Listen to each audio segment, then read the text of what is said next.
You are now watching CLTV.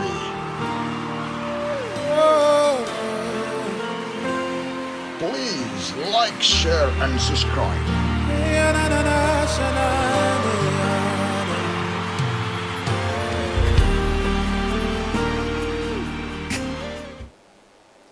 Mesdames, Mesdemoiselles et Messieurs, bonjour. Bienvenue sur votre chaîne préférée, CLTV, la chaîne de référence et la chaîne de l'intégration.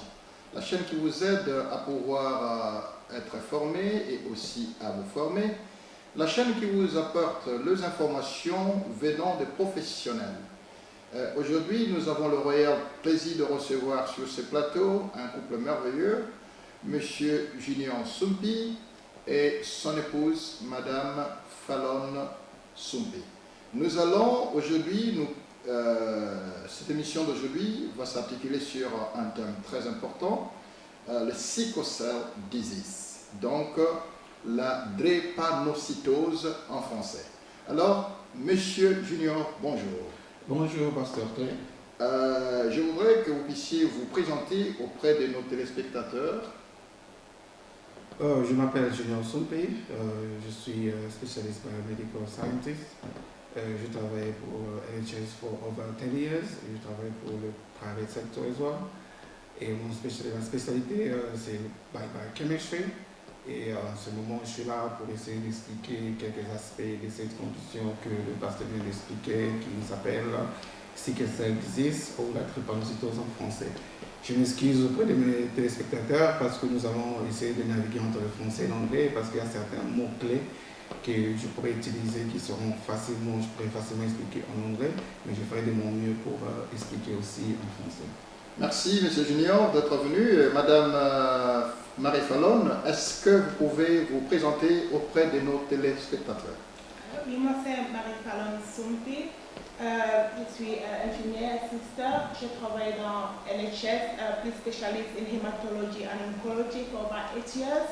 And I'm currently working in NHS blood and transplant, but specializing in the blood donation part of things. And so we're going to talk about sickle cell and combination of the importance of blood donation today. Merci, mesdames, mesdemoiselles, messieurs. Comme nous l'avions promis, aujourd'hui, nous allons parler autour de deux sujets importants. Le sickle cell disease, qu'on dit en français la drépanocytose, et le blood donation, c'est-à-dire le don du sang. Alors, nous allons rapidement poser la question, sans plus tarder, à Monsieur Junior. Qu'est-ce que vous entendez par la drépanocytose? En fait, la drépanocytose, si je pourrais bien l'expliquer, je dirais c'est une partie de inherited red blood cell disease qui affecte l'hémoglobine. Parce qu'en fait, il y a tant d'autres désordres qui découlent d'une malformation de l'hémoglobine. Et la drépanocytose, c'est l'un d'eux. Et notre cellule, l'hémoglobine que nous connaissons, qui share l'oxygène dans le corps, lorsque c'est affecté, il y a une forme qui l'affecte et ça empêche que le corps fonctionne d'une bonne façon. Et la drépanocytose, c'est une de ces conditions-là. Et en fait, ça c'est brièvement, mais durant cette interview, nous allons essayer d'aller encore en profondeur, essayer d'expliquer en détail vraiment comment l'hémoglobine est affectée pour ces gens qui souffrent de cette maladie qui s'appelle sickle cell disease. Ok, alors pour tous ceux qui nous suivent, il faut d'abord comprendre que l'émission va se tenir en anglais, aussi en français ou en français et en anglais. Il y aura une combinaison de ces deux langues pour essayer d'aider nos auditeurs, aussi ceux qui sont en train de suivre cette émission. Donc si vous entendez les intervenants s'expliquer en anglais ou en français, ne vous gênez pas. Et surtout, si vous ne comprenez pas très bien, nos numéros sont sur le bas de l'écran. Vous pouvez nous contacter s'il y a des questions pour qu'on essaye de pouvoir les décortiquer avec vous, avec l'aide de professionnels. Alors, qu'est-ce qui cause la drépanocytose dans la vie d'une personne, Madame Fallon? Marie is in a better position to answer that question actually, so I'm going to let you explain it better. Ok. Alors, qu'est-ce qui cause la drépanocytose, Monsieur Junior?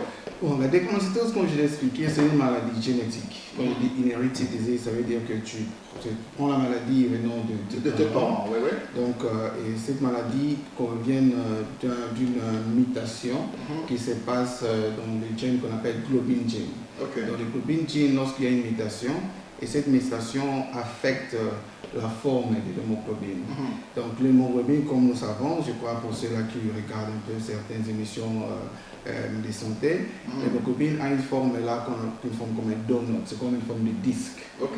Donc ces gens qui ont la mutation qui se passe dans le globin gene, au lieu que leur cellule hémoglobine puisse avoir cette forme de disque, ça a une forme sickle. Donc c'est un peu comme a shape of comme genre lettre C en français. Donc cette forme-là n'est pas une forme qui est bonne parce que l'hémoglobine ne saura pas être en mesure d'être pendant longtemps dans le corps. Ok. Et aussi parce que la fonction de l'hémoglobine aussi c'est pour distribuer l'oxygène dans les différentes parties du corps. Et lorsque la forme-là est affectée, ça empêche que l'oxygène soit distribué. Et ça découle avec beaucoup d'autres problèmes, d'autres crises. Mais pour parler un peu plus brièvement aussi, tu ne peux inhériter, donc tu peux recevoir cette hémoglobine qui est affectée de deux parents pour que tu sois en mesure de souffrir de cette maladie. Ok, donc le papa et la maman doivent avoir la condition pour passer à l'enfant, c'est ça? Non, pas sincèrement, parce que si les parents ont la condition qu'on appelle sickle cell trait. Ok. Donc sickle cell trait, c'est une condition où un parent a un gène, one gene qui est abnormal, qui est S gene, S hémoglobine, et l'autre parent, il va avoir one abnormal, one anormal. Si je vais expliquer ça encore plus clairement, c'est que lorsque nous avons nos enfants qui naissent, il y a l'hémoglobine F. On appelle ça fetal hémoglobine, qui développe et ça change à devenir hémoglobine A. C'est l'hémoglobine qu'on trouve dans les adultes, et ce sont les hémoglobines qui sont normales, comme je vais dire. Donc, il y a tant d'autres hémoglobines, il y a tellement beaucoup de variants, on appelle ça en anglais, il y a des variants hémoglobine D, hémoglobine I, il y a tant d'autres. Mais pour un adulte qui est en bonne santé, on retrouve l'hémoglobine A. Donc, si un parent a l'hémoglobine A et l'hémoglobine S, et il se marie avec un autre parent qui a l'hémoglobine A et l'hémoglobine S, ces deux parents auront 25% de chances d'avoir un enfant avec des hémoglobines qui sont abnormales, qui seront DS. C'est lorsque tu as ces DS ensemble que tu vas développer la maladie du sickle cell disease. Un peu ça. Alors maintenant, quelles sont les options de dépistage et de prévention par rapport à la drépanocytose? D'abord, prévention, je vais dire, c'est essayer d'informer, comme nous faisons maintenant là, parce que nous sommes dans une société ou dans une communauté que beaucoup de gens ne sont pas à mesure de comprendre un peu cette maladie génétique. Parce que, comme je l'ai dit au départ, quand tu es sickle cell carrier, qu'on appelle sickle cell trait, tu peux vivre normalement, tu n'auras pas de crise ou de problème comme les gens qui ont la drépanocytose.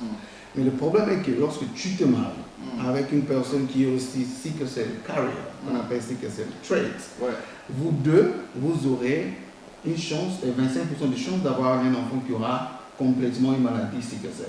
Donc pour prévenir cela, je peux dire, il faudrait être informé de ce que tu as comme hémoglobine, et cela doit se faire par rapport à partir d'informer chez ton médecin de famille, qui va pouvoir faire des tests sanguins. Et ces tests sanguins, ils peuvent déterminer si tu es hémoglobine, tu es sickle cell carrier. Là, et ils vont te donner des conseils avant de commencer une famille aussi. Et ça va prévenir, parce que le manque d'information, ça nous amène à voir ce genre de cas. Et lorsque tu es, peut-être avant de commencer une famille, tu es informé, tu seras à mesure d'avoir cette option-là, de se dire, bon, on ne pourrait pas avoir des enfants qui auront cette maladie. Et ça, je dirais vraiment à notre communauté, nous devons essayer vraiment d'informer nos jeunes qui veulent se marier il ne faut pas seulement aller dans de préalables que nous connaissons bien, arranger la fête, acheter une robe, essayer de commencer à chercher comment nous allons vivre. C'est aussi important pour votre santé de savoir un peu si vous êtes cycle Donc, en cell. d'autres termes, le test de dépistage Ouais. avant de se marier. Ouais. Yeah, cherchez à comprendre un peu Ok. votre hémoglobine. Votre groupe sanguin Groupe aussi. sanguin. Ouais. Et aussi, quand vous connaissez, ça pourrait vous aider à voir. Même le si vous cancer. étiez follement amoureux de quelqu'un, mais Ouais, bon, tu sais, cette maladie n'est plus une maladie que je pourrais dire que les gens peuvent peut-être être trop paniqués. On Ouais. arrive à vivre avec maintenant. Bon, ce sera mieux de connaître et comprendre que vous aurez des challenges. Et quand vous aurez des challenges que vous êtes bien préparés, vous n'aurez pas à avoir de surprises. Ça peut créer des tensions dans votre couple. ouais. Mais si vous avez déjà été informé par votre médecin que voilà, vous aurez un enfant qui pourrait être là, alors là, vous serez déjà bien préparé. Parce qu'on ne veut pas que cette surprise arrive pendant que vous êtes ensemble et ça pourrait causer beaucoup de pression. Ouais. Et cela, on ne veut pas parce que les pressions de santé des enfants peuvent aussi amener dans le divorce et puis ça peut aussi amener dans le trouble. Dans le Ouais, couple. aussi une sorte de l'instabilité aussi Oui. dans la vie conjugale. Ouais, Parce que si on a les enfants tout le temps malades, c'est pas intéressant. c'est pas bien.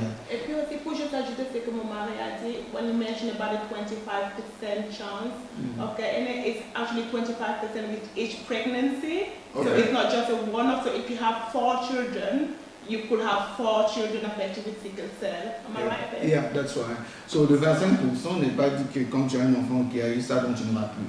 Donc tu as au moins 25% d'avoir des enfants qui auront fully sickle cell disease. Ok. Tu as 50% de chances d'avoir des enfants qui seront sickle cell carrier. Et tu as 25% de chances d'avoir des enfants qui ne sont pas malades du tout. Ouais. Non, l'hémoglobine A, ils seront AA, tu vois. Donc, je vais dire en français, si tu es AS, Ouais. et tu te maries avec quelqu'un qui est AS, vous aurez 25% d'avoir un enfant SS dans chaque prégnancy, donc dans toute fois que tu auras de grossesse, tu auras ces 25% de chances.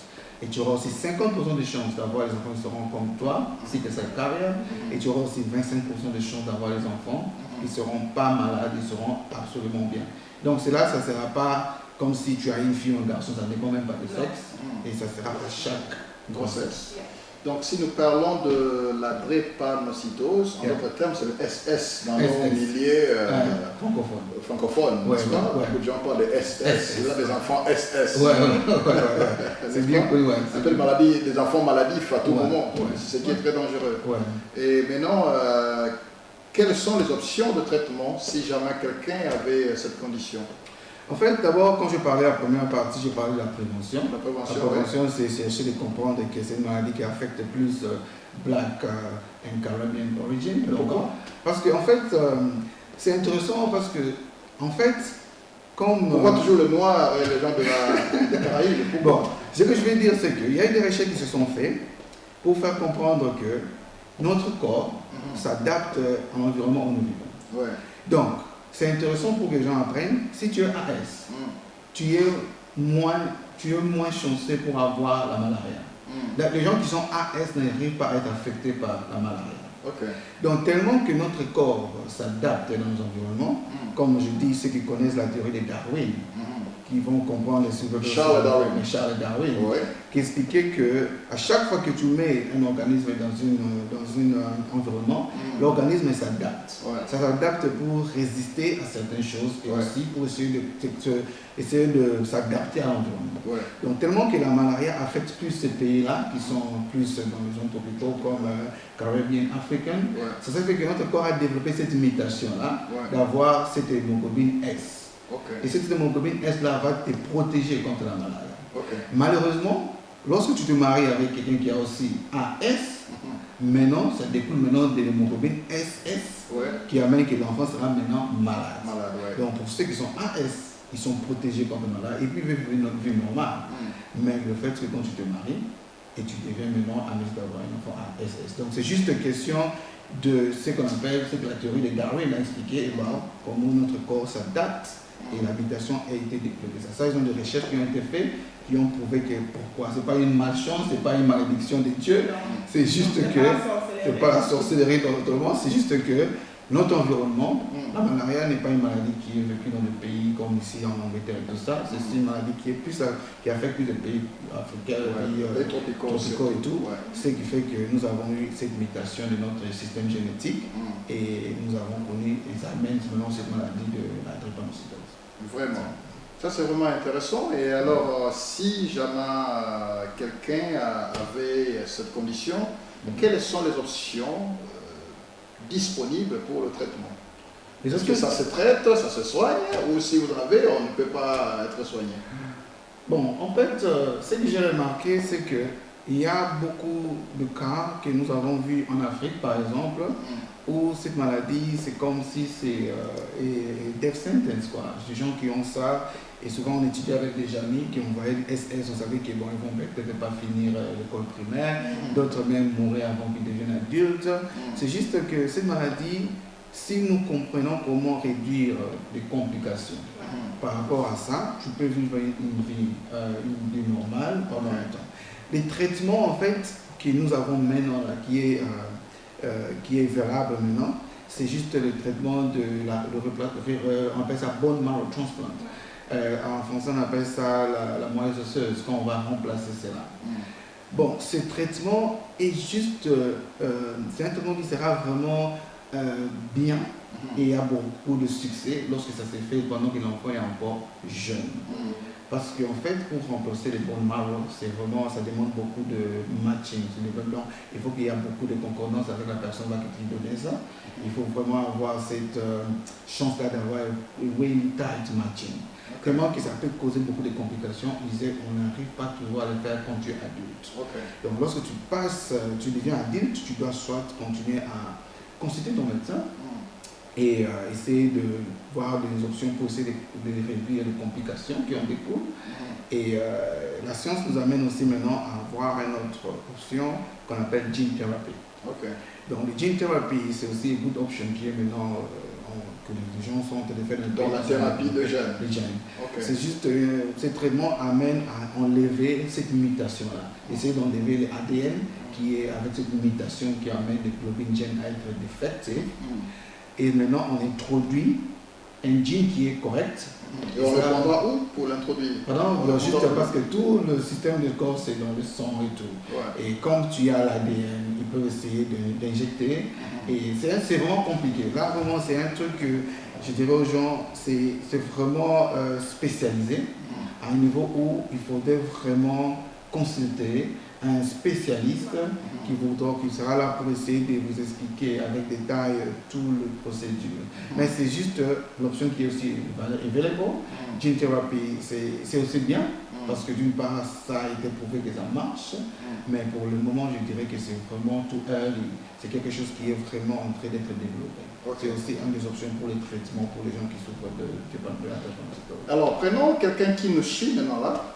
Mesdames, Mesdemoiselles et Messieurs, n'oubliez pas d'aimer la vidéo, de la partager avec le vôtre, parce que ce sont les informations les plus importantes qui peuvent nous aider en tant que communauté humaine, en tant qu'individu, en tant que couple, de pouvoir vivre une vie heureuse. Vous savez, quand on aime une femme ou on aime un homme, on a les enfants, on est en train de rêver d'avoir une vie heureuse. Et les enfants étant une bénédiction de la part de Dieu, ça ne sera pas intéressant d'avoir les enfants qui sont tout le temps malades parce que ça va affecter même la façon dont votre famille doit vivre, c'est-à-dire l'harmonie de votre famille.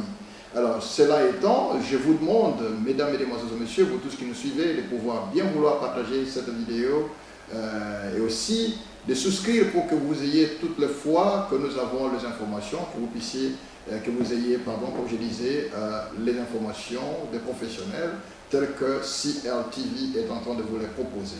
Alors, monsieur Junior, je reviens à vous rapidement. Comment maintenir une bonne qualité de vie avec la drépanocytose? Pour quelqu'un qui a déjà la maladie, comment peut-on maintenir une bonne qualité de vie? Ok, ça c'est intéressant, surtout parce que... Parce que c'est déjà arrivé, n'est-ce pas? Comment est-ce qu'on peut vivre avec?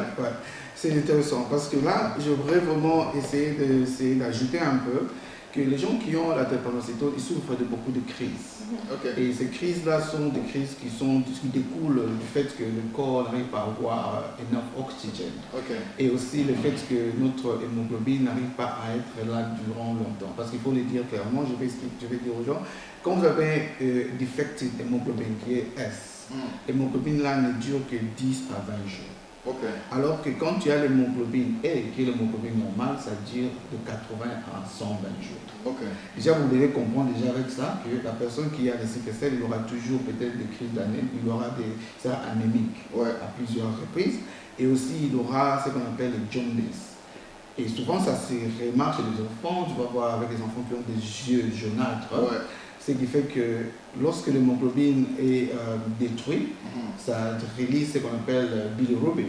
Et ce bilirubin-là, c'est ça qui rend les enfants à devenir un peu avec les yeux jaunâtres. Ok.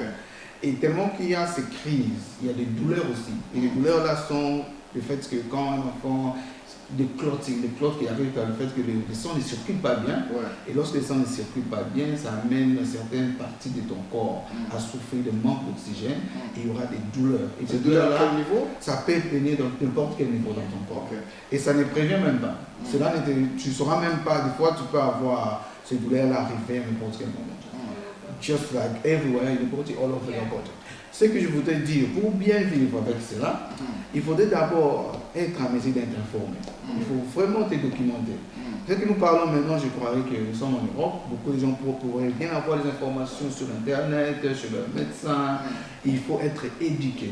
Pour les enfants, cela demande aux parents de comprendre d'abord la maladie que leurs enfants ont et de s'informer. C'est pour cela même cette émission est importante, parce que la communauté, nous avons des situations où il y a des barrières de langue, il y a des barrières, parce que si nous sommes en Angleterre, nous parlons l'anglais, et il y a des choses que les parents ne comprennent pas. Donc il faudrait aussi essayer d'approcher des professionnels de santé. C'est là qu'ils pourraient vous expliquer avec une langue que tu comprends bien, pour que vous puissiez être informé sur les conditions que votre enfant a. Ça c'est pour les enfants. Pour les adultes aussi, vous pouvez lire des sites comme NHS Website, ça peut vous donner beaucoup d'informations que vous voulez pour la drépanocytose. D'abord, c'est l'information. Deuxièmement, c'est essayer d'avoir une vie stable où vous connaissez déjà que quand vous voulez voyager, par exemple, informer cette condition pendant que vous voulez voyager, parce que cette condition, quand vous voyagez, par exemple, prenez l'avion, il faudrait que vous puissiez faire connaître votre condition. Parce que le fait que tu as cette hémoglobine-là qui peut facilement avoir des problèmes pour carrer l'oxygène, quand tu es en altitude ou quand tu prends l'avion ou quand tu es dans des conditions où ça peut amener des crises. Ça peut increase the chance for you to have crisis. Donc personnellement, il faut savoir informer si tu veux voyager. Et aussi, il faudrait aussi connaître que ce n'est pas une maladie qu'il peut avoir la honte de parler. Il faut en discuter avec les professionnels de santé. Il faut vraiment en discuter. Ne soyez pas en train de vivre avec ça comme si vous devez cacher. Au lieu de cacher, informez les gens. Informe les gens quand tu voyages. Tu sais, tu as un ami, quelqu'un qui est avec toi. Tu lui parles clairement que j'ai cette condition. Et si au moins j'ai cette crise, veuillez m'aider. Et cette personne sera amenée d'être préparée. On a connu un cas que ma femme m'a fait savoir il n'y a pas longtemps sur un jeune homme qui était mort durant ce temps de Covid, qui avait juste cette condition, il avait self-isolate pendant longtemps. Il s'était présenté, je crois, à l'hôpital, et ils n'ont pas pu comprendre qu'il avait la drépanocytose, alors qu'il était en train de souffrir de manque d'oxygène. Ils l'ont juste dit de rentrer à la maison. Just to clarify, I think they were aware that he had sickle cell, but he ended up on the ward that wasn't specialized to provide the care that he required. Just to go back, that's why it's so important to make sure that you receive specialized care, because sickle cell anemia is a specialized disease and the specialists out there. So you need to be known by hematologists. When I think about background, my hematology background, the sickle cell nurse specialist, so you need to have a nurse specialist that'll be in the best place to provide you the advice that you need. So when you come into hospital, your sickle cell nurse specialist needs to be aware that you are admitted, because she'll know your history, she'll know all your treatment plan, because she'll be in touch with your hematologist, so they can provide you the best care. Because, for example, you could end up in a hospital, maybe for lack of beds, you end up to a cardiology ward. Right. They will be specialized in a heart problem, Yeah. but with your sickle cell disease, that's not the best place for you. Right. But if your hematologist and your nurse specialists are aware, they can work together with the cardiology nurses to make sure that they provide the best care for you. So just to add to what my husband said, I know that we're in Europe, we have access, we're quite blessed in the UK, we have free access to healthcare, Yeah. but it's important to know not everywhere you end up have the specialist care that you need. Right. That's just what I wanted to add. I think with the story that my husband was saying, it was on the news, I can't quite remember, I think it was the Guardian or BBC, what happened to the young man. He ended up to a ward, but unfortunately the nurse didn't have the experience to nurse especially a sickle cell patient. Right. So he was talking to them saying that he needed oxygen, but because they were looking at the number, his saturation was fine, they were 98%, but which if you're a general nurse, you won't be worried. But because as a sickle cell, and my husband very well explained what sickle cell is, for him, he knew his body, he knew that he was lacking oxygen, so Right. he needed some oxygen. So that's what's really important. So the bottom line is to be able to share your experience or your medical conditions Making known. with the medical professional, so Yes. they can be aware of your situation Yes.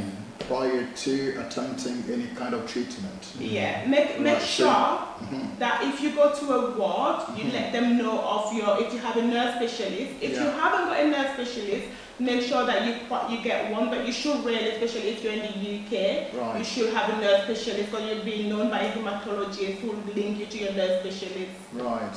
That sounds very interesting. And you come across this kind of cases very much. Yeah, when I was a hematology nurse, I look after sickle cell patients quite regularly. And like my husband said, a sickle cell crisis, it is an emergency. Right. It is because they are in a lot of pain. If you're a general nurse, you might not understand sometimes. You might think that they're making it up, but they can look well. They can just say that they're in pain. All the observations will look absolutely fine. Your blood pressure, your saturation will look absolutely fine sometimes.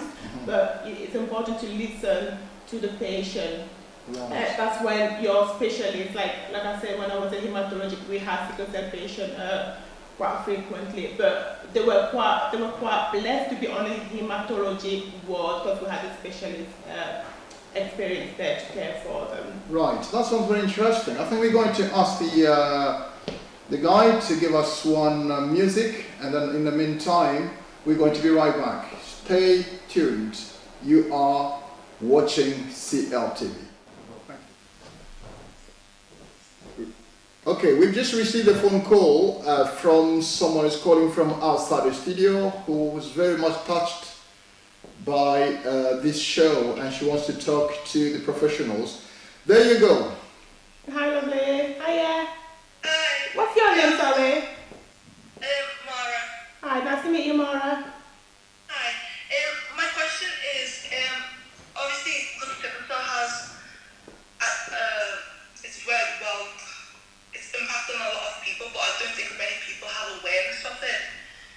How do you think that we can actually make awareness of, in the Black community about it? Sorry, what are we talking about? What, the sickle? Sorry, just first. Your brother. Yeah, sickle cell. Your brother has sickle cell, did you say? No, just sickle cell, because I'm a student nurse. Ah. Yeah, I want to specialize in hematology, so I just wanted to know how can we actually make awareness of sickle cell in the Black community? Yeah, I think it's talking about it. I think it's talking about it and just being proud, because I think it's, sometimes people just feel ashamed, or being Black is already hard enough anywhere with everything going on in the world. So it's just a bit being proud, embracing it, and talking about it, being vocal about it, not being afraid about talking about sickle cell, making people aware of it. Just wherever you find, and so I made congratulations being a student nurse, by the way, it's the best thing ever. What year are you in? Best year. Yes, great choice. Yeah, so talk about it. And obviously, as a Black nurse, it's amazing that you have interest in hematology. To be honest with you, I specialize in hematology and oncology since I qualified. I work on hematology and oncology wards for about 9 years, and I'm currently working on as a blood donation, which is still hematology. So it gives me that good understanding really of nursing patients with sickle cell and understanding the importance of blood donation as well. So to answer your question, talk about Remora, your friends as well, even if they're not African, even if they're not black. Sometimes you see that it's just people are not aware, it's a lack of awareness. Start the conversation. Don't feel free to start the conversation as well, wherever you find yourself. Yeah. All right. Thank you. All the best with your training. Where are you training? Chester. Chester. And just some advice as well, the training, just try and request some placement on the hematology ward as well, and see how it goes. And I think on your last placement as well, you can select where you want to go. And when you apply for jobs, just put out there that you want to work on the hematology or oncology wards. Yeah, you do good. It's been really good. I love nurses. I love nurses. Thank you so much for ringing. Bye. Oh, bless her. Bye-bye. Oh, bless her. Oh.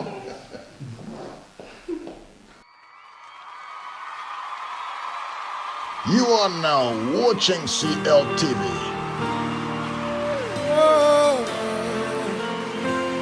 Please like, share, and subscribe.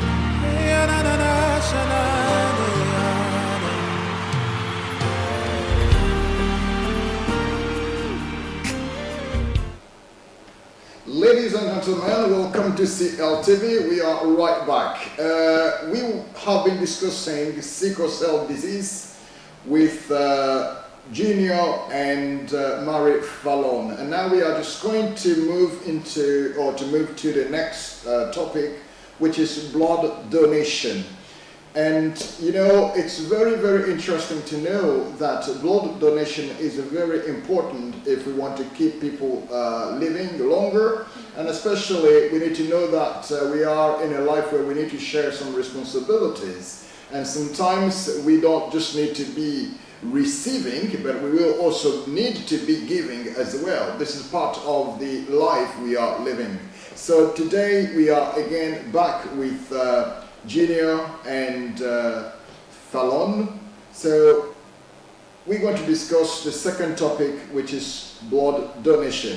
What is the percentage of BME blood donation in the UK, Madam Fallon? Okay. Currently, the statistics shows that less than 5% of the BIM community, which is Black, Asian, minority, ethnic, are currently registered as blood donors. Which is quite an alarming figure, because if you look at how many, what percentage of the BIM's population lives in the UK, it's about 14%, 14 to 16% of BIMs actually live in the UK, and there's over 68 people living in the UK. So if you look at those numbers, it's quite alarming to see how many people are donating. And how my husband has just been talking about sickle cell, and he's beautifully mentioned that sickle cell, we just focus on sickle cell, but there's so many diseases. Sickle cell, the majority of people affected with sickle cell are people of African and Black Caribbean communities. Right. So when you look at that, and it's about 14,000 to 15,000 people in the UK living with sickle cell. So when you look at all those numbers, you see that the percentage of being registered as blood donor is quite low. So if we are the most affected by sickle cell, for example, and we need to be receiving more bloods, and if we don't donate, where do you get the blood from to give to all these people affected? That is a very good question, Pastor Clay, because you will think that we will be donating because we know that we need the blood back, or we know someone that needs the blood back. That's right. And that's just based on sickle cell, for example. But if you start thinking a bit further, and you start thinking women in childbirth for anemia need a blood transfusion, or if you start thinking someone has been in an accident, they need a transfusion, or it's not just blood, it could be a blood product as well. Yes. Transfusion. So that's a good question. So if the BIMS community is not donating, it's telling you that other ethnicities are donating. And working in the blood donor center, the majority of blood donors are white ethnicity. Right. Which it does raise alarm. So what was the main reason for the people from black minority ethnics not to donate blood? What's the main reasons? I couldn't tell you exactly what the main reason is, but I think it's the lack of awareness. Because being in an African community, blood donation is not something people talk about. Right. I don't know if you guys have someone ever mentioned to you, oh, I'm going to donate blood. Right. It's not really something talked about. If I am willing to give to donate my blood, how does it work? That's a great question. So I'd say you need to register first. Okay. With my GP or register where? You can go on the website, that's myblood.co.uk, which is a good point to start from. Okay. Usually when you go on the website, it's a register to donate. Okay. There's about up to 5 questions that they start you first, and that's just to identify if you're a potential blood donor. Although most people are able to donate, it's important to highlight that not everybody is suitable to donate. All right, why that? There's different reasons why people can't donate. For example, myself, I can't donate. Why? Because when I tried to donate about 10 years ago, I did my first donation because with each blood donation there's a test that we obviously the blood is tested for different things. But it was picked up that I had malarial antibodies. All right. Which at the time I thought because I've just traveled to Cameroon to Africa, that's why I couldn't donate. So when I tried a few years ago, my blood test showed that I still have the malarial antibodies. Right. So which means that this will show up every time if I go and try and donate, so my blood won't be able to be given to an unwell person. Right. So reason like that why you can't donate, but it's also reason like you can be deferred. My husband, for example, who's a blood donor, on his second donation, I think he was deferred because he had a low iron test. All right. Because we have ranges that we can accept in order for you to donate. So he was deferred, but that was just a short deferral. After 3 months, he could come back and donate. So the different reasons why you can't, I couldn't go through the list today for you, but it's important that if you are interested to register, arrange your appointment, and when you turn up on your first donation, there's a donor health check, and so there's a questionnaire that you go through, and a member of staff will go through with it with you. And if there's for any reason that you cannot donate permanently, we explain to you why we can't let you donate, and we always go through it and explain to you. And it's usually based on your own health or on the recipient health as well, that maybe a withdrawal will be made. Right. But like I briefly mentioned, there's a deferral as well, like my husband experienced short. Alors, mesdames, mesdemoiselles et messieurs, nous venons d'écouter une intervention très intéressante de Madame Fallon, qui est une infirmière. Elle nous parle aujourd'hui du don de sang, c'est-à-dire savoir donner son sang pour aider les autres malades dans les hôpitaux, qui en ont besoin éventuellement. Et les pourcentages de gens qui donnent du sang, surtout venant de la population de la minorité ethnique noire, c'est-à-dire nous, le noir, y compris les Asiatiques, est tellement, le pourcentage est très très éphémère. Et en plus, elle vient de nous dire très clairement ici que les raisons qui font que parfois la minorité noire ne donne pas leur sang pour pouvoir aider les autres, c'est peut-être parce qu'ils n'ont pas assez suffisamment d'informations. Et si vous voulez aussi donner votre sang pour pouvoir aider quelqu'un d'autre, vous pouvez aller au site du NHS et là vous allez être à mesure de vous enregistrer pour pouvoir donner votre sang à quelqu'un qui en a besoin. Nous venons de parler au cours de notre première émission de la drépanocytose et nous avions compris que les enfants, les personnes souffrant de la drépanocytose ont un sérieux problème de la demande du sang. Et comment est-ce qu'on peut sauver toutes ces vies si vous et moi, nous sommes un peu sceptiques, nous ne voulons pas partager notre sang, donner notre sang pour aider les autres. Voilà pourquoi le but de cette émission, c'est de pouvoir nous aider à comprendre de la bouche des professionnels ce que nous pouvons faire pour être utiles dans la société qui nous a accueillis, utiles pour les autres qui ont besoin de notre soutien. Voilà, ça c'est la chose la plus importante que nous venons d'écouter auprès de Madame Fallon. Voilà, je voudrais poser cette question le plus rapidement à Monsieur Junior, qui nous parlait de la drépanocytose. Et les enfants ou les personnes souffrant de cette maladie ou de cette condition ont souvent besoin de sang. Maintenant, quelle est l'importance de la transfusion sanguine pour les drépanocytoses, Monsieur Junior? Oh, merci beaucoup pour cette question. C'est une question vraiment très pertinente. C'est simple pour comprendre. Les gens qui sont de la drépanocytose sont souvent anémiques. Ils arrivent à avoir des problèmes d'anémie. Donc, ils auront besoin de sang pour essayer d'avoir une bonne vie, une bonne façon de vivre. Donc, ce sang ne peut venir que de vous et moi. Le sang que pour des personnes de bonne foi. Bon, pourquoi nous avons cette situation que ma femme vient de parler à propos de notre communauté ou de gens qui viennent de la même place que nous, qui fait un problème, c'est que pour donner le sang à quelqu'un, il y a ce qu'on appelle compatibility. Donc, il y a certains types of blood que tu peux seulement trouver par des gens qui viennent de même ethnicité. Okay. Donc les statistiques le démontrent que les gens de même ethnicité sont 10 times more likely to have the same type of blood group. Okay. So, les gens qui souffrent de la drépanocytose, ils auront besoin de sang, mais comme le sang sera tellement transmis périodiquement, ils auront besoin de sang qui seront vraiment compatibles. Donc la compatibilité va jouer seulement parce que si le sang n'est pas vraiment compatible, ça peut endommager, ça peut abîmer ce moyen-là qu'ils utilisent pour leur donner une bonne vie. Et malheureusement, il y a récemment, ce que nous avons vu, je crois bien, dans le news, pour ceux-là qui visitent le website de NHS Blood Donation, il y a un problème qui se pose, qu'il y a moins de gens qui ont ce qu'on appelle le raw subtype qui donnent le sang. Okay. So, le raw subtype, c'est un subtype qui est seulement trouvé à 2% des gens qui sont enregistrés, des donneurs, et c'est plus ce sang qui est vraiment trouvé chez le noir. Et les gens qui sont plus dans des régions qui sont plus affectées avec cette maladie.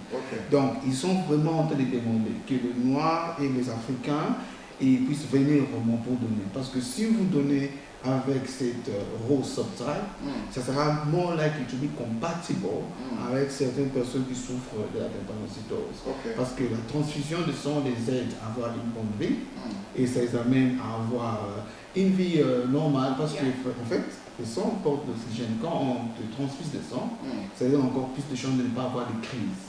Comme ton sang qui est affecté, ton hémoglobine qui est affecté ne fera que 10 à 20 days, 10 à 20 jours. Et si on te transfuse de sang d'une personne qui est healthy, qui pourra te faire 80 à 50 jours, ça va t'empêcher d'avoir des crises, de problèmes. Donc, sauver une vie en d'autres termes. Sauver une vie. Et la personne aura une bonne qualité, good quality of life. Donc, the best aim to transfuse people is to allow them to have a good quality of life. Il y a d'autres traitements, mais la transfusion de sang est one of the treatments qui est vraiment important. C'est très intéressant, madame. Oui, allez-y. I'm just going to add a little bit just to clarify what you said again. I think, I don't know if you just clarify it. So people from the same ethnic group are more likely to have the same blood type.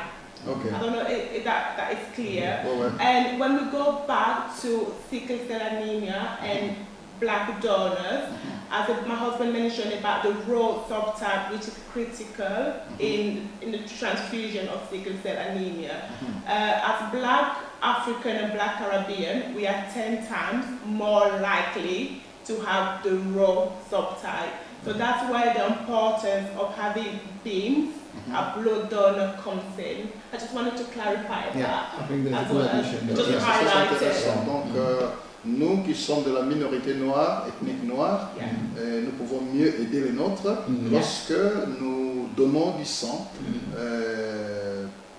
pour pouvoir aider ces gens-là. C'est très intéressant. Je pense que M. Junior, vous avez vous-même été là pour donner du sang.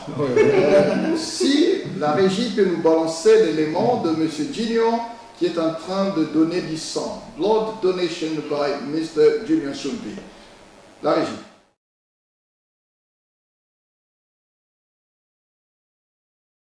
Et ça vous a pris combien de minutes pour faire ça? En fait, ça n'avait pas ajusté, c'était une très bonne expérience. Et ça, c'était avant Covid. Je crois qu'il y a récemment aussi, il n'y a pas 2 mois passés, j'étais parti encore donner. Donc, c'est vraiment le coup d'expérience. One of the things que j'ai vraiment aimé, one of the things I really like is after this experience, they keep on tracking you about the updates, what the blood is being given. Okay. So, ils étaient en mesure de m'informer que ton sang que tu avais donné a été donné à l'hôpital, de tel hôpital dans le pays. Okay. Et tu te sens que tu as pu sauver une vie quelque part. Voilà. J'aimerais vraiment ajouter ça comme ma femme parlait à propos de cette, pourquoi c'est trop lourd, les statistiques montrent qu'on ne donne pas trop. Moi, je vais dire aujourd'hui, je vais ajouter sur le fait que nous sommes tous des chrétiens et nous comprenons que la majorité des Africains qui nous sommes en Angleterre, nous avons son type of belief. Nous partons dans les églises, nous avons des beliefs qui nous amènent à se rassembler. Et j'aimerais dire vraiment que nous puissions avoir cette mentalité, d'ajouter à ce que nous apprenons spirituellement et ce que nous apprenons sur la parole de Dieu, des enseignements sur ce genre de choses. Parce que ce que ça va amener, ça va faire que nos jeunes gens qui sont à l'église, ils seront comprendre qu'en fait, nous pouvons aussi aider les gens d'une autre façon. Ouais. Aider quelqu'un, ce n'est pas seulement donner de l'argent, ce n'est pas seulement venir prier pour lui, ou aider aussi sauver une vie. Ouais. Donc si nous arrivons à amener ce genre d'informations dans nos petites communautés, dans nos petits groupes, on pourrait faire un samedi, comme nous faisons des conventions, des séminaires, et essayer d'arranger des jours où on fait que, bon, on va parler sur le blood donation, et ça pourra amener nos jeunes gens à se dire, oh, je ne savais même pas que je pouvais sauver une vie. Donc, c'est aussi bien d'amener nos communautés à avoir cette volonté, cette mentalité c'est vraiment important d'informer. Et aussi, en plus, il faut aussi noter que, sans vous arracher la parole, donner aux autres comme vous aimeriez qu'on vous donne. Parce que c'est pour là aussi que vous ayez telle situation, vous aimeriez qu'on vous donne du sang. Et maintenant là, c'est l'occasion de donner aussi parce qu'il y a quelqu'un qui est dans cette situation. C'est vraiment ça. Donc en fait, c'est juste, je pars, comme vous l'avez dit, nous avons à donner parce que nous avons aussi besoin de ça un jour. Et nous pouvons le dire, on ne sait pas. C'est pas seulement quand tu as la tuberculose, il faut signer. Tu n'auras pas besoin de sang que quand tu es sickle cell, tu souffres de sickle cell anémie ou tu souffres de sickle cell disease. Tu peux avoir une surgery, tu peux avoir un cancer, tu peux être anémique, parce que l'anémie, ça peut arriver à n'importe qui. Tu peux avoir le problème de iron, parce que nous, on a des situations où il faut qu'on prend. Moi-même, j'étais low iron. Et si tu dois avoir des traitements, on doit peut-être vouloir voir que si ton sang est lourd, on doit vouloir te transfuser le sang. Et si tu n'as pas de compatibilité out there, tu pourrais peut-être avoir un problème. Donc essayons de penser à ça de cette manière. Ça peut nous arriver à n'importe quel moment et nous devons seulement avoir cette volonté de donner un service. S'il faut comprendre que peut-être qu'il y a un peu de manque d'informations auprès de minorités ethniques noires vivant au Royaume-Uni, comment est-ce que vous, en tant que personnel de santé, vous faites pour pouvoir atteindre toutes ces personnes qui n'ont pas l'information? I'm following this up and talking about it all the time. Like whenever I find myself, I talk about it. My husband, that picture, for example, he posted on his social media. Just like we said, the lack of awareness. It's not always because people do not want to help. It's just because they're not aware of it. And like my husband mentioned as well, if we talk about it in our communities, it makes people think and it makes them curious, and they start looking to find information. Like we talk about it. I talk about it as a healthcare professional. My husband talk about it as a blood donor. So yeah, it's just about talking about it. So it's like educating the community. That's it, and sharing the information. And it's so amazing. Like my husband said as well. When you're doing such an amazing thing, and by giving 1 pound of blood, you can save up to 3 lives. Because it's not just the red cell, from your donation, they can take platelets from it, they can take plasma forward, so you can save up to 3 people just by that 1 donation. That sounds very interesting. So, with your experience as a nurse, can you tell us more about the benefit of donating blood, and what should people be encouraged to give blood? Okay. So the benefit to donating blood, like I already mentioned, obviously is that feeling good to start with as a good human, because you are helping others, you're giving up your time, and you don't get paid for it, you're literally doing it to help someone else, saving lives. And not only that, the good thing about blood donation as well, although you're saving lives, there's some research that have shown that by being a blood donor, there's certain cancer actually that you can't have because of getting rid of the iron from your body.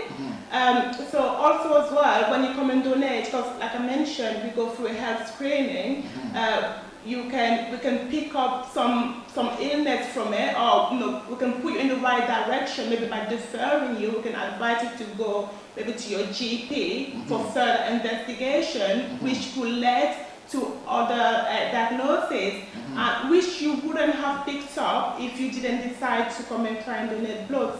So in the other word means by donating your blood, just going through the process, it can also help yourself. That's correct, yeah. To identify certain conditions that you might have that you didn't really know before. That's right, yeah. Okay, that sounds very interesting. Now, Mr. Je voulais juste ajouter quelque chose que ma femme n'a pas dit, peut-être, parce que moi, en tant que blood donor, c'était ma première fois de connaître mon blood group. Okay. C'est intéressant parce que des fois, nous sommes là, on te demande de quel blood group. Tu ne connais pas ton groupe sanguin. Tu ne connais pas ton groupe sanguin. Et puis, tu peux avoir l'accident de voiture si tu as cette connaissance-là. Parce que souvent, quand tu pars, je vais donner l'exemple, on te donne un bracelet ou quelque chose que tu mets dans ton car keys. Et ils écrivent même que tu es A positif, ou A, B, ou O négatif. On te dit le groupe sanguin que tu as. C'est vrai, facilite même la tâche. La tâche, tu peux avoir un accident. Et ils savent déjà que cette personne est de telle condition. Directement, il y aura des. Parce que quand tu as des temps d'accident comme ça, tout traitement doit être vite fait. Et cela aussi c'est bien parce que tu sauras ton groupe sanguin. Et aussi d'autres maladies, comme ma femme vient de le dire, il y a certaines maladies que moi je ne savais même pas que j'étais low iron. Je ne savais pas, j'étais bien, j'étais normal, je suis parti donner des soins, je me dis, ton iron level is low. Donc ça fait peut-être iron level peut diminuer par rapport à ton diet. Sometimes you don't eat properly certain foods. Mais j'ai compris, j'ai dit ma femme, donc là il faut vraiment bien préparer pour moi. Pour avoir un peu ces iron. Donc c'est intéressant, d'abord pour toi-même et aussi pour les autres. Mais aussi la fierté, parce que tu es en train de télévision, n'est-ce pas? Et maintenant, can I ask you a question, Madame Fallon? How did COVID affect blood donation? Because the pandemic has been ravaging the world, and many people were isolated, and with the lockdown on top of that. How did all this affect blood donation? Just like everything, obviously the pandemic has affected everybody. To us, it affected our appointment rates, so which means we have to reduce the grade so that we could respect the government guidelines with social distancing and how many people we can let in the department. So we had to reduce our grade. But one good thing as well, during the pandemic, we took part of a trial. We started taking convalescing plasma, because there was a study going on to see how convalescing plasma could help treat people that was affected with COVID. So that was quite interesting, and it was good during the pandemic. That's how it affected us. We reduced the grade, the appointment time, but we were just so amazing because people kept coming, and people were still willing to come and help. That's how COVID affected us, But we were quite fortunate because obviously during the pandemic, the hospital demand wasn't as high. Right. Because a lot of, as we all aware, there was a lot of cancellation, like surgeries and stuff like that. Yeah. So we were quite fortunate in that way, that COVID didn't critically, if I can say it that way, critically affect patients in hospital. That sounds very interesting. We're just going to watch a video related to blood donation, or to sickle cell and blood donation, something like that. And we'll be right back. In the meantime, when we're watching the video, and we're going to have your comment on the video, if you can tell us. Is she coming?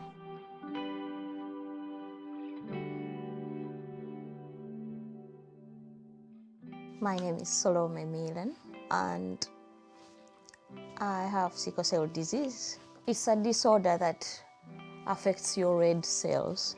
They are hard to move in the veins, so my blood gets sticky, and that causes pain in my body.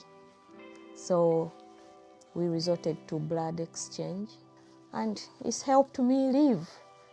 And also it has given me a bit of hope. I have 3 children, 2 girls and a boy.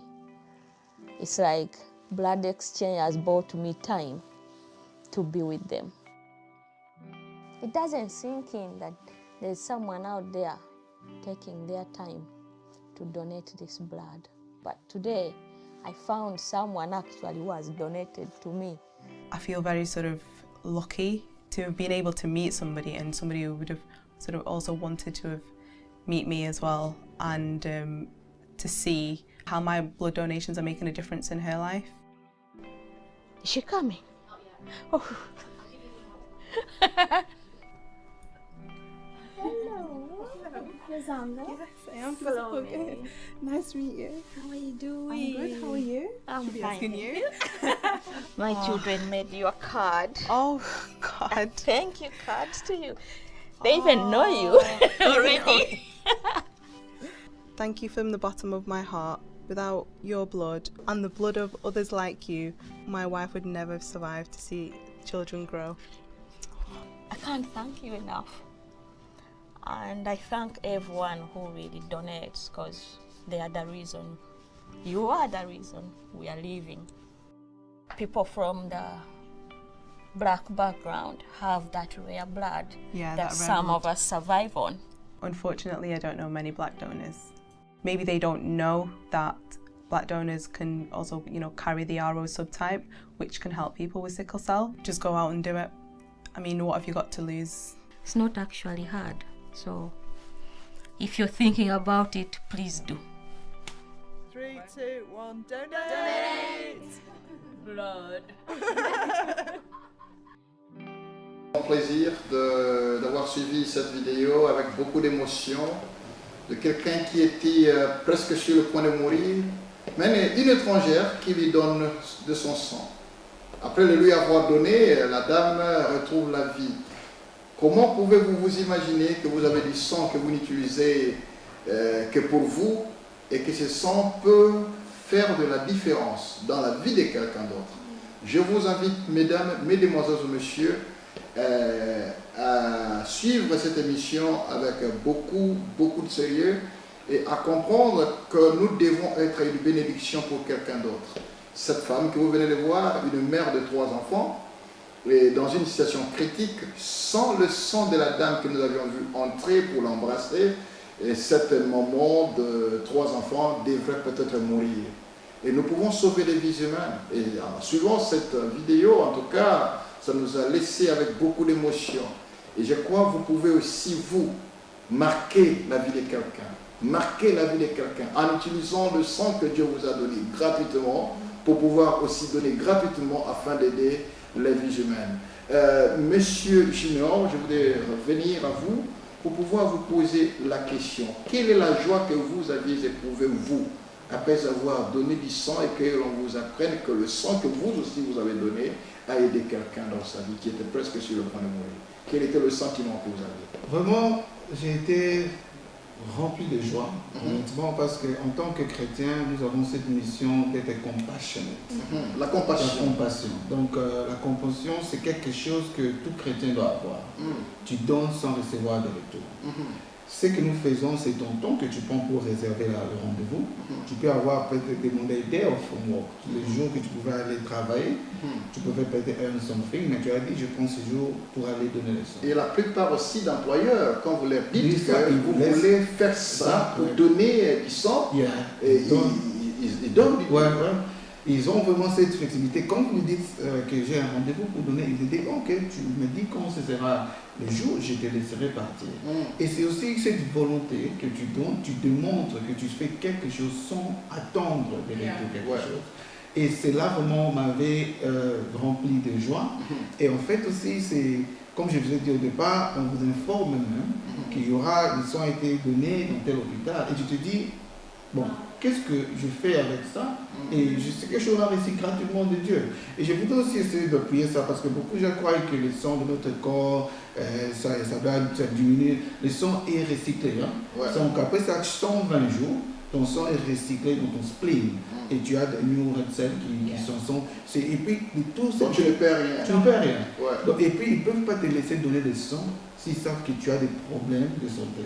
Donc, ils font des checks pour voir que toi tu n'es pas affecté, et celui qui sera le récipient ne sera pas aussi affecté. Le receveur ne sera pas aussi affecté. Ouais. Donc, ils sont en train de look after you, for you to look after the other person. Ok. Donc, il y a tout un système qui est très bien fait.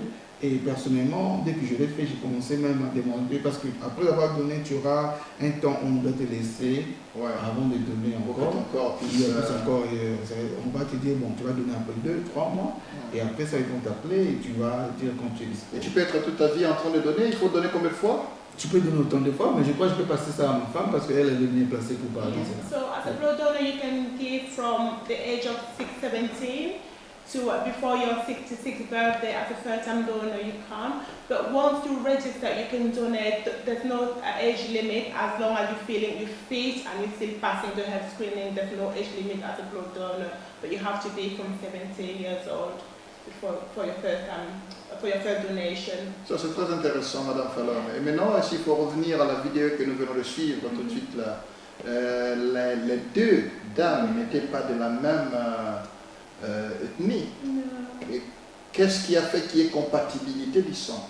But if you can see, the other girl was mixed race, so there's a possibility she has some Caribbean or black or African background in her. Okay. So, and the other lady was la donatrice du sang était métisse. Mixed race, yeah. Okay. And the lady was black. That's what she mentioned as well. As my husband said earlier, she mentioned the raw, the importance of raw subtypes and being a black donor as well. And she also, and I love that video. She also mentioned how she doesn't know any black person that donates. Again, I know we've already touched that. It's just about awareness. I just love that video. It makes me so emotional. It's how très d'émotion ici sur le studio. Yeah, it's just they don't know each other, and that donor is keeping this lady alive, and she showed us her children and her husband. Une mère de 3 enfants avec son mari. Yeah. Donc sans le sang de cette femme métisse, elle serait peut-être morte.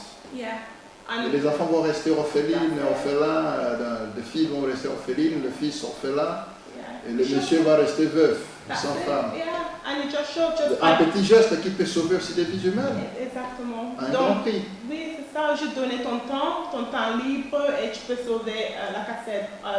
Une donation can save up to 3 lives. En donnant a bag of blood, tu peux sauver 3 personnes juste par une visite, quoi. It's really important. Mesdames, Mesdemoiselles et Messieurs, veuillez souscrire sur cette vidéo. Je vous en prie. Veuillez la partager. Et aussi, je vous demande, si vous pensez que cette émission vous a touché, n'hésitez pas. Contactez même votre GP pour vous orienter sur ce qu'il faut faire pour pouvoir commencer à donner de votre sang pour permettre aux autres d'en bénéficier. Moi, je vais le faire. Je vais le faire parce que je comprends l'importance. Moi qui vous parle ici, j'ai mon neveu qui était décédé, il avait SS. Il était décédé tout simplement parce qu'il n'y a pas eu quelqu'un qui pouvait lui donner du sang. Et aussi, il y a eu l'ignorance. L'ignorance dans nos pays africains. Mais ici, on n'a plus le droit à l'ignorance parce qu'il y a l'information. Et le fait seulement de suivre cette émission, c'est pour vous dire que vous aussi, vous pouvez faire quelque chose. Quelque chose de très important pour pouvoir aider la vie de quelqu'un qui est en train de pleurer, qui nuit et jour est en train de prier le Seigneur. Oh, comment est-ce que je peux avoir du sang? Comment, qui peut me donner? Tu peux être la réponse à cette prière. Alors, sans plus tarder, j'aimerais remercier ici vous tous qui nous suivez et vous tous qui partagez cette vidéo. Et avant de terminer, faudra-t-il poser encore la question à nos invités de pouvoir nous dire un peu clairement la situation de la drépanocytose et le don du sang. Quel est le mariage qu'il faut pour les deux et surtout pour ceux que nous suivent? Donc je vais parler, je laisse aussi ma femme ajouter son expertise. C'est clair, avec tout ce que nous avons parlé et avec cette vidéo, déjà ça montre comment donner le sang et la personne qui souffre de la drépanocytose, comment ces deux choses se marient. Et ce que je voudrais ajouter comme message pour conclure, c'est nous comprenons tous que nous devons être responsables de ce qui affecte nos communautés. Aujourd'hui, nous avons des maladies qui n'affectent que l'Afrique, comme cette maladie qui affecte plus de Noirs. Et si nous ne sommes pas responsables nous-mêmes, nous allons toujours perdre ces gens que nous aimons. Cette maladie que nous parlons, la drépanocytose, il y a tant d'enfants en Afrique qui en meurent. Il y a des statistiques qui ont prouvé qu'il n'y a que 10% des enfants qui survivent de cette maladie et qui arrivent à atteindre l'âge adulte. C'est pour donner aussi à comprendre qu'il n'y a pas de soins qui peuvent aider ces enfants à vivre une bonne vie. J'ai été surpris, j'étais dans une conférence avec des médecins au Congo qui m'ont appris que il y a dans un coin là-bas qu'on fait boire aux enfants les sangs de chiens et des animaux pour essayer de les mettre à vivre avec cette maladie. C'est là juste par manque de connaissances. Et comme la Bible le dit, mon peuple meurt par manque de connaissances. Donc, il y a ce manque de connaissances dans nos communautés qui amène que nous avons ces cas qui affectent plus de gens que nous connaissons, mais qui ne sont pas là pour aider ces gens-là. Donc, essayons d'être responsables, essayons de prendre nos situations en main. Il n'y aura pas de gens de l'extérieur qui vont venir nous aider. Si nous-mêmes, entre nous, nous ne pouvons pas le faire. Donc, essayons de nous aider entre nous, essayons de nous informer et prendre ces situations à cœur parce que ça affecte plus le monde. Merci, Docteur Junior. Et Madame Fallon, est-ce que tu as un mot de la fin pouvant t'adresser à des milliers de personnes qui te suivent maintenant? My husband pretty much covered everything. I think the question that I want to leave people to think about today is, if you're not registered as a blood donor and your relative, it could be your wife, your spouse, your children, ended up needing a transfusion, where do you want that blood to come from? If you are sat at home, you're healthy, there's nothing preventing you, for example, ask yourself, who should be there to save your relative? I know we talked about a lot about themes, about black people, black African, because we are in an African community, but it goes into a larger community than that, but I'm focusing on the African community. Who do you want to help your African brothers and sisters requiring a blood transfusion? Who do you want to help them? We've touched many topics. It's about compassion, it's about love, and I know a lot of Africans are Christian. It's about having that love as Christ loves us. So we just need to remember to love others. We can help others in different ways. And I just wanted to add as well, Pastor Clay, if you allow me, we're giving up our time to do this show. We're not getting paid for it. It's just to educate our community, to bring an awareness, because we do not want people not to be able to help by lack of awareness, and that's what we're doing this show. And my organization that I work for has nothing to do with this show. They don't even know that I'm doing this show. It's by the love of our community that me and my husband have taken our time, and Pastor Clay as well has taken his time, and he could be with his lovely wife and his family. It's the love of the community that's bringing us here together. That's what I wanted to add. Ça, c'est très important, mesdames, mesdemoiselles et messieurs. J'espère que les paroles que nous venons d'écouter cet après-midi sont d'une importance très capitale. Nous sommes ici, non pas pour faire de l'argent, nous sommes ici pour pouvoir vous apporter des informations professionnelles. Lesquelles informations qui viennent à vous en vos propres langues, la langue que vous parlez, la langue que vous connaissez. Et si vous avez des questions, n'hésitez pas de pouvoir nous contacter. Il y a nos numéros, ou notre numéro qui est en train de défiler au bas de l'écran. Contactez-nous si vous avez des questions, ou écrivez-nous, commentez sur cette vidéo, et nous allons parvenir à toutes vos questions acquis des droits et vous apporter des réponses. Surtout, comprenons que Dieu nous a donné une vie. Cette vie, nous ne pouvons être heureux que si tous ceux qui sont autour de nous étaient aussi heureux. Et nous pouvons faire de petites choses. Lesquelles petites choses peuvent créer de la différence. Voilà, je vous invite, mesdames, mesdemoiselles et messieurs, à ne pas rester indifférents. Cherchez par tout ce que vous pouvez faire, de voies et moyens, à pouvoir entrer en contact avec vos GP. Allez sur le site internet le Service national de santé, ici. Enregistrez-vous si vous pouvez le faire, afin de sauver des vies humaines.